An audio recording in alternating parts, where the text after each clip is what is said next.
సిద్దిపేట నుంచి ఎమ్మెల్యేని గెలిపించండి. సిద్దిపేట నుంచి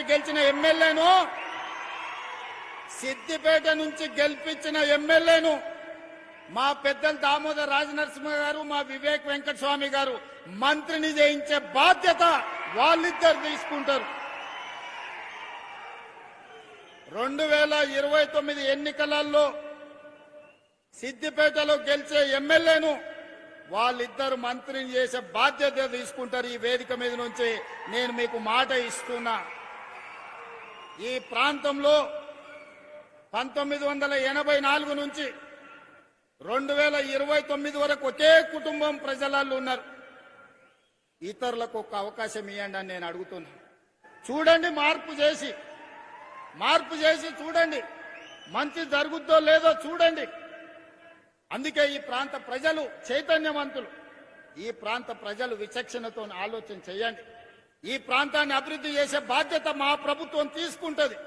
మల్లన్న సాగర్ సమస్య ఉండొచ్చు, ఇతర సాగునీటి ప్రాజెక్టులప్పుడు ఏటిగడ్డ కిష్టాపూర్లో 48 గంటలు నేను దీక్ష కూర్చున్న మల్లన్న సాగర్ అప్పుడు. ఆనాడు దామోదర్ రాజనరసింహ గారు, రఘునందన్ రావు గారు అందరి ప్రాంత రైతుల కోసం వచ్చి నిలబడ్డారు.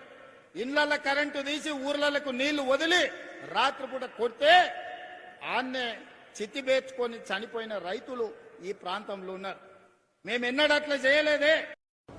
ఆనాడు బీఆర్ఎస్ ప్రభుత్వం మంజూరు చేసిన 1070 కోట్ల రూపాయల పనులు మీరు రద్దు చేశారు. అర్ధాంతరంగా పనులు నిలిపివేశారు.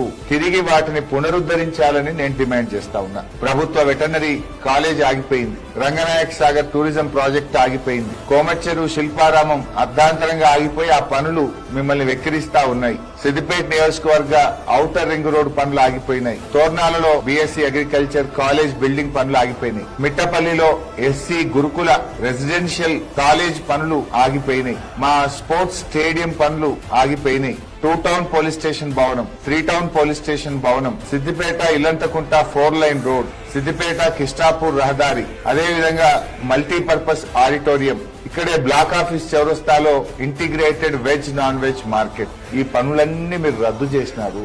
ఈ పనులలో కొన్నింటిని మీరు కొడంగల్కి ఎత్తుకపోయింది. సిద్దిపేట వెటర్నరీ కాలేజీ కలెక్టరేట్ పక్కనే హెలికాప్టర్లకి వెళ్ళి చూడు, పిల్లర్లు నేను ఎక్కిరిస్తాయి. అది సగం పనులు అయినాక ఆ కాలేజీని నువ్వు కొడంగల్కి ఎత్తుకపోయినావు. ఇది ఒక ముఖ్యమంత్రికి చేసే పనే?